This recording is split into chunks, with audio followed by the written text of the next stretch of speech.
We are a blended family. We are a blended family. We are a blended family. We are a blended family. We are a blended family. We are a blended family. We are a blended family. We're a blended family. We are a blended family. We are a blended family.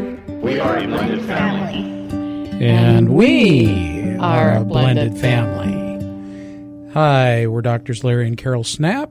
We're glad to have you with us today, this afternoon here in Phoenix, Arizona. Week 7 of 12. And for those watching on Facebook, we are going to do week 7, 8, and 9 today, but they will be separate videos. So we'll stop when we're done with 7, then we'll move over to 8, do that one, and then we'll do number 9. These are all on parenting. So this is like the good side of the force. Week 8 is the dark side of the force. And 9 is just more detail about what parents are supposed to be doing with their kids. Yeah. And we don't really get into all the negative on week 8. Basically, we're trying to tell you how to deal with the stuff so you can do it better. Okay, so step parenting skills. I always like to start out with biblical examples of at least decent step parents. Okay. Obviously, probably one of the more famous ones is Joseph and Mary. You know, like Mary, the mother of Jesus. Would he really be the step parent? Well, he wasn't the biological. Yeah, but how would that work considering she was still a virgin? Yeah, but she was impregnated by God. So Joseph was raising God's son. Right. So he's more like a stepdad. Mordecai finished raising Esther. He was actually an uncle, but her parents were killed somehow, and so he sort of became her stepdad. There was a family taking in family, but he functioned as a stepdad. And then we look at Pharaoh's daughter. Back in Exodus 2:10, it talks about how there was this decree that went out that all the Hebrew male babies were supposed to be killed, and obviously his mother didn't want that. So when he was like maybe 3 months old or something, she sent him down the river in a basket, and he ended up in some weeds, and one of Pharaoh's daughter's maids found him, and Pharaoh's daughter raised him as her own as a royal child. I'm confused on that one. So the child was not a royalty at the end. No. We don't have time for a lot of questions. That's all right. Reach out to Moses was a Hebrew, right? Right. But he was raised as an Egyptian in the palace. Okay. Up to about 40 years old, and then he realized he was a Hebrew and left, and then spent 40 years being a shepherd, and then his last 40 he was Moses with getting his people out of Egypt and all that. So, but he was raised by someone other than his own parents. That's the main thing. Okay. For purposes of the teaching here, I kind of make a distinction between mom and dad versus mother and father. Okay?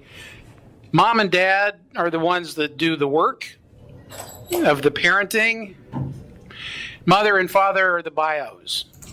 They donate. They're the donors, right? The egg donor, the sperm donor. But as we know, this is blended families, so at least one party is generally not the bio. Okay? So they're more inclined to be a mom and dad versus a mother or father. So that's just me trying to make a distinction, because I'll talk about moms and dads more than mothers and fathers. Okay, so step parenting, where do we start? Children are a gift from God. Okay? We've talked about this in some of the other lessons where single parents especially tend...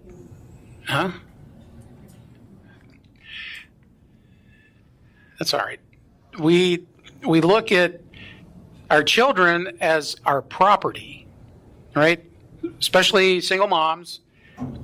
I birthed you, you're mine, right? So, and then however many years later, you get remarried or you start a relationship with somebody, you still think of them as your property.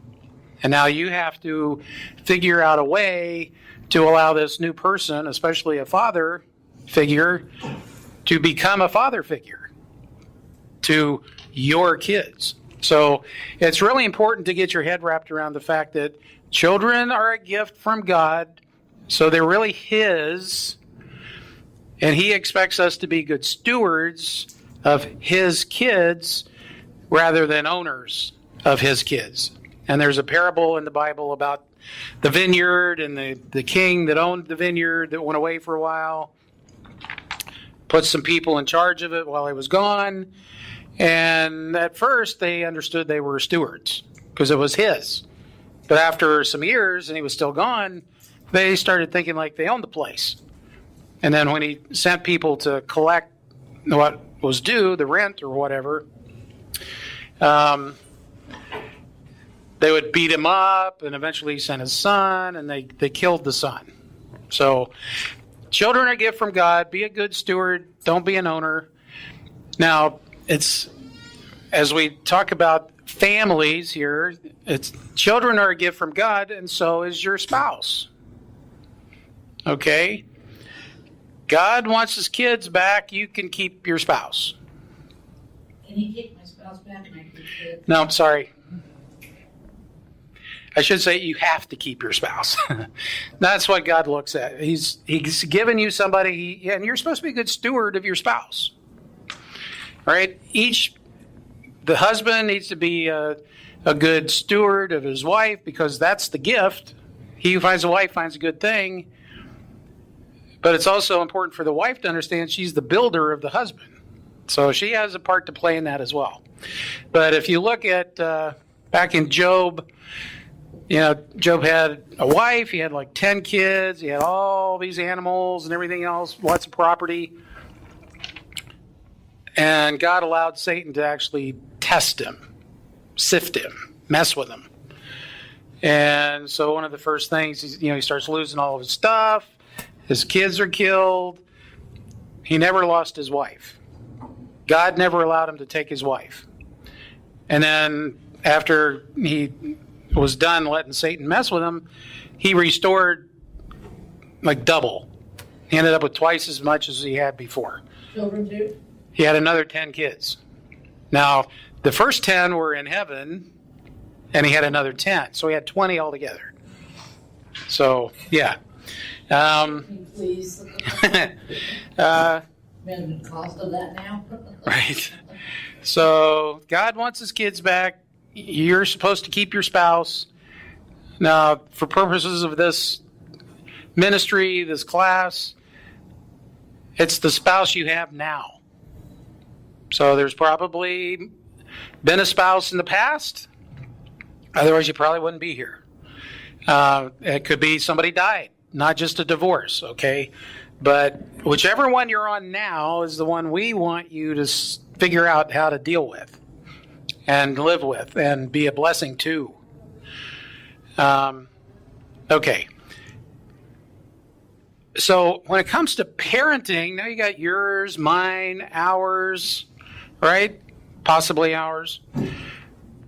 Now comes where everybody messes things up. We look at the pyramid. God is first. The marriage is second. Then the kids. And what happens from all the experience we've had, from all the counseling and everything over the years, this is the point where everybody messes up. Because they have that ownership mentality. And they put their kids before the new spouse. The kids are more important to them than the spouse. So it's important to develop, and this takes communication. You got to talk about this stuff. It's not just one person comes in and says, okay, here's all the rules. So take the time, sit down together, develop a mentality of our house, our rules. Again, it's our rules, okay? One set of rules for everybody. Carol was in a situation where there was yours, mine, and ours, and everyone had different rules. Doesn't work. Because everybody who has a different set of rules knows there's a different set of rules.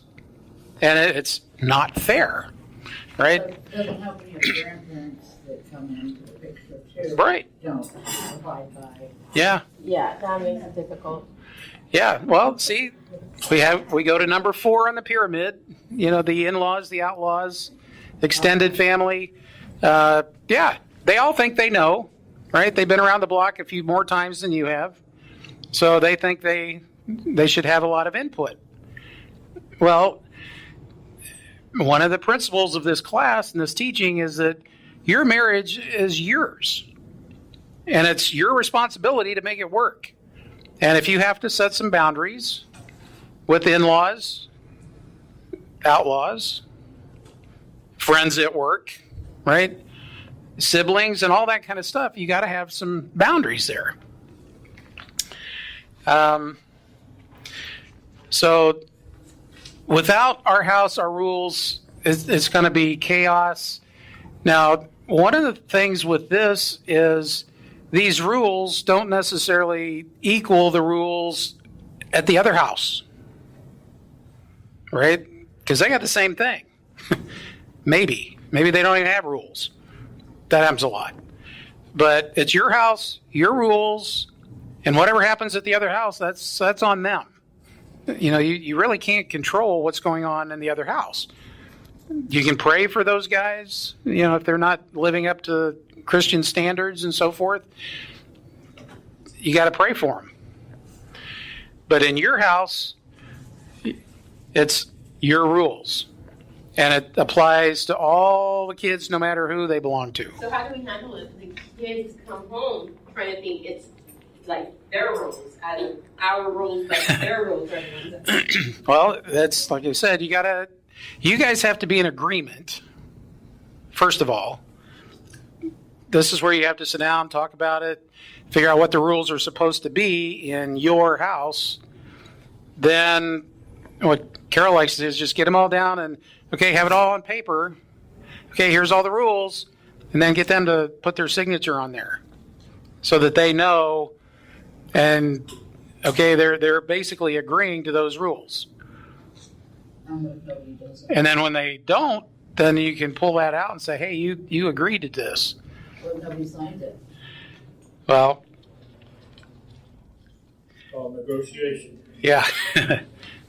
Then you have to negotiate, I guess.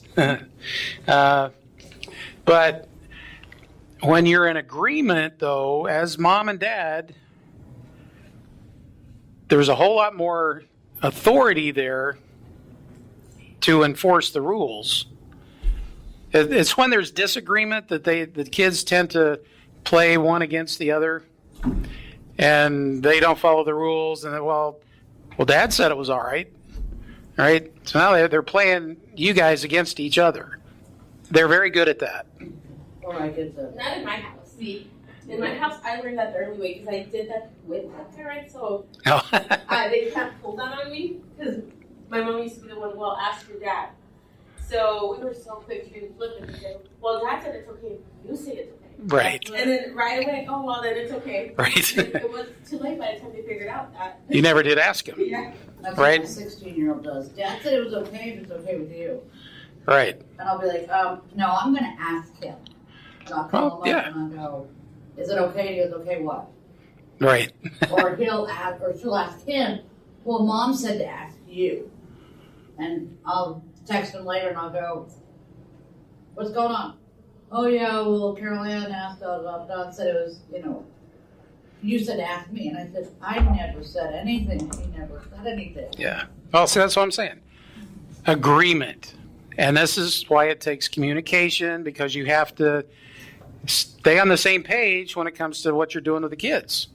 Because if there's a lot of distance between the parents or, not a lot of communication, then the kids will be the ones running the place. So, our house, our rules, one set for all the kids. They have to be age appropriate, of course. You don't have a curfew for a 3-year-old. Well, maybe you do. That's not fair. Okay. Just make the rules applicable to everybody, but there should be a set of principles that you're enforcing. Okay. And the principles should apply to everybody. Consequences should be age appropriate. And we'll get into that over in week 9 after that. Okay. Generally speaking, kids under 12 blend easier.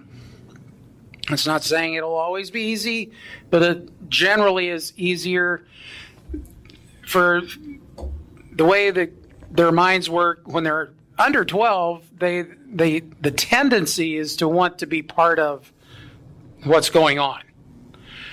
There's security there, there's safety, and they're generally more okay with that. When they're 12 and up, they want to be independent, they want to be their own boss, they want to set their own rules, right? They could care less about being part of you. They want to be away from you.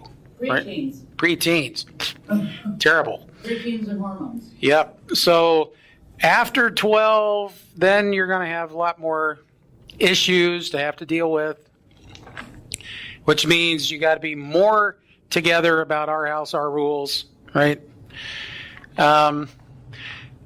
To kind of start wrapping all this stuff up, we talk about since this is like the light side versus the dark side, we're talking about the blessings of being a parent in general, even a step parent, the duties of a parent, and then the legacy when you've done a good job or not. There's a legacy one way or the other. Okay. Okay, the blessings.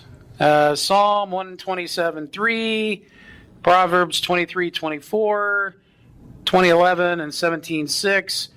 Psalm 127:3 is, "Lo, children are a heritage of the Lord, and the fruit of the womb is his reward." So that just says right there that children are a blessing from God. Okay. Proverbs 23:24, "The father of the righteous shall greatly rejoice, and he that begets a wise child shall have joy of him." So when the father is doing a good job of being a father and raising up his children in the way they should go, that actually kind of goes more with the legacy. His children will be blessed, but he will have joy in them, right? It's like when you raise a good kid and then they have kids, you love your grandkids. That's kind of what that's saying. 20:11, "Even a child is known by his doings, whether his work be pure and whether it be right." Maybe not so much these days, but when I was a kid, everybody knew who you were. And they knew who your parents were. All right? Especially the neighborhood. In your neighborhood, they knew who was the troublemaker. And they knew why. Okay? That's kind of what that says. Everybody knows the kid based on what he does. And that goes back to the parent. Okay? And 17:6, "Children's children," so grandchildren, "are the crown of old men, and the glory of children are their fathers." Now, this is part of the blessing is when you raise up a good child, then they have a good example of how to be a good parent. So then they become a good parent. And when your kid becomes a good parent and is raising good kids, you just love the dickens out of your grandkids. And they love you back.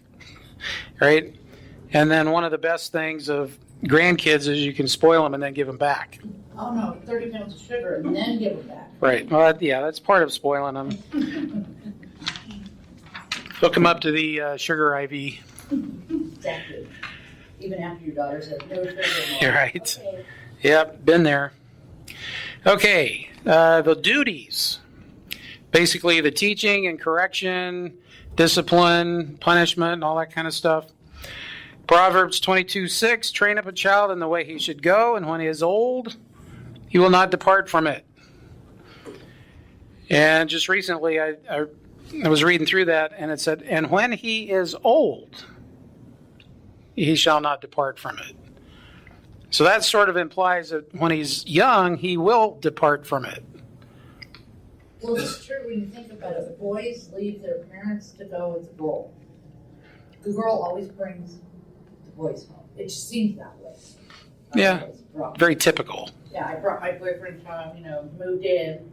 Well, not moved out, but girls always seem to stay, for the majority, stay with their parents, and the boys stay. So you have a boy, the boy's gone, but then when he gets older, he comes back around to help and do things that need to be done. Yeah. See, in the old days, the Old Testament days, the way it was supposed to work was, there would be the betrothal, and the girl would go live with her folks, and he would live with his folks until they were actually married.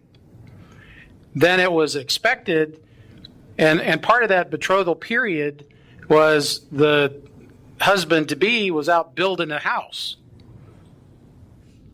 for his new bride and his impending family. That was his responsibility. And there's a correlation with the Father and Christ in that, Christ has gone back to build us many mansions, right?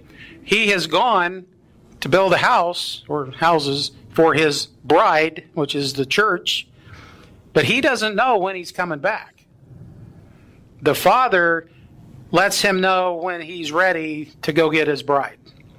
So the Father has to put his stamp of approval on the new house and all this other stuff before he says, okay, now you're ready, go get your bride. And there's no, like you're saying, the husband comes, lives with the bride's family and all that kind of stuff. And it's the father, or the man shall leave his mother and father and cleave to his wife, and they shall become one flesh. That's what all that's about. But nowadays, it's all, that one might be. Yeah, it's all messed up. The generation now, though, Right. I don't know, they only know how to use a hammer or struggling, so. Oh, yeah. So it's Satan has been at this for a couple thousand years, messing it up. So, foolishness, this is 22:15. Foolishness is bound in the heart of a child, but the rod of correction shall drive it far from him. And in my house, when I was growing up, we had the Board of Education. I think that's because my mom was a teacher. 23:13, withhold not correction from the child, for if thou beatest him with the rod, he shall not die. Now, if you try to do that today, the kid calls CPS. And You can't even tell them to go outside and get their own switch, they call CPS. Yeah. So that one, that's biblical, it's right there, but it's very hard to put that into practice these days. That's how far messed up we are. Proverbs 4:1, hear ye children the instruction of a father, and attend to know understanding. So children are supposed to listen to their parents and then learn something. Not just ignore it and they don't know what they're talking about. Right? But that's a pride issue. The kids think they know it all, especially these days with technology and, parents are behind in the technology, and the kids know it all, so they think the parents are stupid. And So many ways of training babies have to go potty and eating food and all that other crap. yeah. So, I got the blue line in the diapers too. So now they could tell when the baby's wet. They got the blue line that shows up on the diaper. okay. That's what, okay, I'm going to have to hurry it up here. Okay, we got rest of the duties. We got Proverbs. Proverbs is great for all that kind of stuff. There's so much wisdom in there. But 4:1, 5:7, 7:24, and 8:32 all instruct the parents on how to do their parenting. And it admonishes the children on how they're supposed to listen to the parents. Okay, the legacy. We have Matthew 25:21, and that's when you meet Jesus someday, and he says, "Well done, good and faithful servant." That's a good legacy. Proverbs 27, the just man walks in his integrity, and his children are blessed after him. 13:22, we're supposed to leave an inheritance for our grandchildren.